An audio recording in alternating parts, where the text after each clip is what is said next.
Salam sejahtera, terima kasih kerana sudah bersama saya di channel ini yang menyajikan berita-berita sensasi selebriti pilihan anda yang terkini dan setiap hari. Sebelum kita memulakan, jangan lupa tekan butang subscribe untuk mendapatkan video terbaru dari channel ini.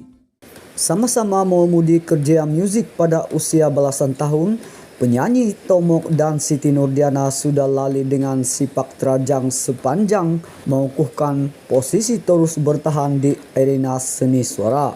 Bukan sedikit air mata dan keringat menitis ketika mereka memperkenalkan diri dengan bermodalkan vokal serta bakat nyanyian. Biarpun waktu itu masing-masing berbeza aliran apabila Siti Nurdiana atau Nana tampil solo, manakala Tomok bersama kumpulan New Boys, mereka bersahabat sekaligus saling bertukar cerita. Kini lebih 25 tahun berlalu, mereka yang bukan lagi budak hingusan sudah semakin matang menempuh dugaan dalam karya seni dan kehidupan, bahkan bakal bersatu di pentas megah dinamakan konsert memori mungkin berulang. Menurut Tomok atau Sasa Indrawan Ismail 40, idea yang tercetus ketika mengundang teman seperjuangan berduit dalam konsert New Boys pada awal tahun ini akhirnya terlaksana. Saya dan Nana mula menyanyi pada waktu yang sama, yaitu sekitar tahun 1999, dan kini kami masih rapat sehingga timbul ide untuk mengadakan konsert bersama-sama hasil sokongan peminat. Lagipun kami sudah menghasilkan single yang mengamati memori lagu-lagu populer seperti Memori Berkasih dan Sejarah Mungkin Berulang. Jadi judul persahabatan megah kami berdua, yaitu Memori Mungkin Berulang, bakal menghimpunkan peminat kami berdua. Dianjurkan syarikat milik Tomok, Popscale Record. Konsert tersebut bakal berlangsung di ZIP Kuala Lumpur pada 1 Februari 2025. Penyanyi itu berkata memang sudah tiba masanya mereka bergabung dalam satu pentas besar selepas peminat memberikan sokongan hebat terhadap single serta paduan suara mereka. Saya dapat rasa vibe yang seronok daripada penonton ketika berduit dengan Nana di konsert New Boys di Dewan Plenari Pusat Convention Kuala Lumpur KLCC tempoh hari. Saya rasa ini masa tepat untuk kami tampil dengan konsert sebab masing-masing ada banyak lagu popular.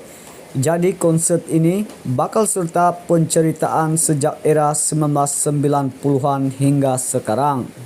Selepas berbincang, saya terus hubungi ZIP Kuala Lumpur untuk dapatkan tarik, yaitu sejak kami berduit di konsert New Boys, dan kini terhasilnya perancangan konsert ini, katanya ketika ditemui Hebglam baru-baru ini. Menurut Tomok lagi, pada masa sama, konsert Memori Mungkin Berulang turut mengimbau kenangan zaman Nana berduit dengan teman seperjuangannya Allahyarham Aceh. Sudah pasti selain segmen solo, paduan duit mereka nanti bakal mengetengahkan rangkaian dendangan hits Nana bersama Aceh. Saya mahu berduit dengan Nana dengan menyampaikan lagu populer seperti Memori Berkasih, Resepi Berkasih, dan Gurauan Berkasih. Sejujurnya saya memang ingin merealisasikan konsert yang berbaloi dan memenuhi permintaan ramai sekaligus meletakkan satu tanda aras. Setakat ini saya sudah hasilkan 4 konsert New Boys sejak beberapa tahun kebelakangan ini. Pastinya saya berharap konsert ini berjalan lancar dan diterima peminat. Kami juga merancang melakukan gimmick dan persembahan istimewa, katanya. Sementara itu, Nana turut mengakui teruja untuk sepantas dengan sahabat baiknya selepas ramai yang menunjukkan respon positif terhadap duit mereka. Biarpun baru mengadakan konsert solo, kemunculan bersama sahabat baiknya disifatkan sebagai momen dinantikan. Bahkan apabila Tomok mempelawahannya beraksi dalam konsert pada 1 Februari tahun depan itu, dia mengakui tidak perlu berfikir panjang kerana itu antara jemputan yang menggembirakan. Demi persediaan menghadapi hari bersejarah itu, Nana atau nama sebenarnya Siti Nurdiana alias 40 sanggup berpantang demi menjaga suara. Tahap vokal saya menurun ketika menyertai program reality All Star Gegar Vaganza tahun lalu yang sebenarnya berpunca daripada COVID-19. Apabila menyertai GV10, keadaan vokal saya menjadi semakin teruk selepas memaksa diri meneruskan perjuangan hingga saat akhir. Biarpun sudah pulih, saya kena berpantang dan tidak boleh mengambil kopi sejak setahun lalu bagi mengelakkan masalah lama berulang, katanya. Bagi memantapkan lagi vokal, Nana turut menghadiri kelas vokal di bawah bimbingan Datuk Syafina Selamat dengan lebih kerap. Menyanyi adalah kerja saya. Apabila berlaku masalah pada pita vokal, sudah tentu boleh memberi risiko terhadap nyanyian. Kalau ikutkan, saya hadir ke kelas vokal setiap bulan. Saya kena berlatih dan top up suara sebagai antara latihan intensif menjelang konsert. Tapi persediaan kali ini berganda, termasuk dari segi stamina agar saya mampu memberikan yang terbaik sepanjang 2 jam konsert tersebut berlangsung, kongsinya.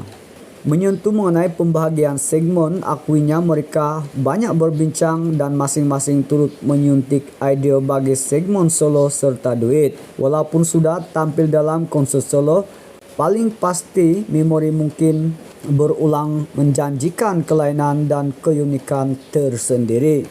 Kami akan menyanyi lagu duet Tomok dengan penyanyi lain, misalnya lagu bersama Yana Samsudin dan Fatin Afifah, selain mengimbas nostalgia kegemilangan lagu saya dan Allahyarham Acik.